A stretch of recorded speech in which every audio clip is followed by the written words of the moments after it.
दूध में घी और ईख में गुड़ तथा मिठास होती है, वैसे ही शरीर में आत्मा और परमात्मा विद्यमान है। बुद्धिमान मनुष्य को विवेक का सहारा लेकर आत्मा और परमात्मा को जानने का प्रयत्न करना चाहिए।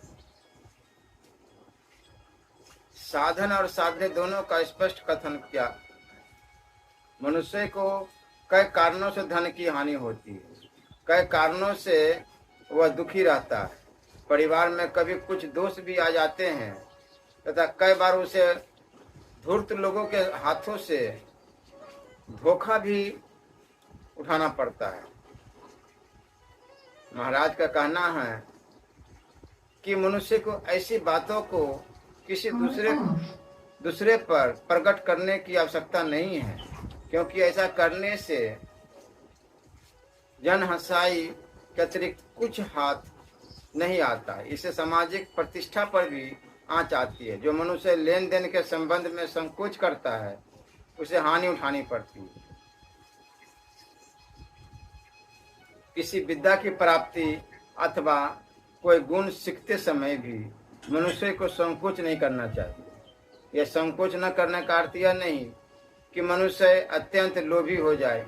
मनुष्य को संतोषी होना चाहिए, परंतु कुछ बातें ऐसी भी है जिनके संबंध में संतोष करने से हानि होती, जैसे विद्या, प्रभु स्मरण और दान आदि। यहाँ महाराज कहते हैं कि सामान्य आचरण की बातों का भी उल्लेख किया, क्योंकि इनसे व्यक्तिगत रूप से लाभ होता है और सामाजिक प्रतिष्ठा भी प्राप्ति होती है। जहाँ दो मनुष्य बात कर रहे हो, उनके बीच में नहीं पहुंच पड़ना चाहिए। इसी प्रकार जब कोई ब्राह्मण हवन आदि कर रहा हो तो उसके बीच से गुजरना ठीक नहीं है। हल और बैल के बीच में जो अंतर होता है उसे बनाए रखना चाहिए। यदि उस बीच में आने का कोई प्रयत्न करेगा तो हल के फाल अगले तीखे भाग से घायल हो जाएगा। अज्ञान गुरु, ब्राह्मण, गौ, कन्या, वृक्ष और बालक को पैर नहीं लगाना चाहिए। इन्हें पैर लगाने का अर्थ है उनका अपमान करना। उन्होंने यहाँ भी यह भी बताया है कि ब्राह्मण को यदि सम्मान पूर्वक भोजन आदि करवा दिया जाए तो वह संतुष्ट हो जाता है। आकाश में उमड़ते बादलों को देखकर मोर प्रसन्न होता है।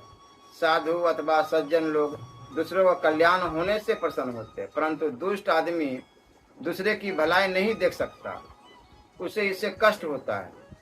महाराज ने कहा, जहाँ समय के अनुकूल आचरण करने की बात कही है, वही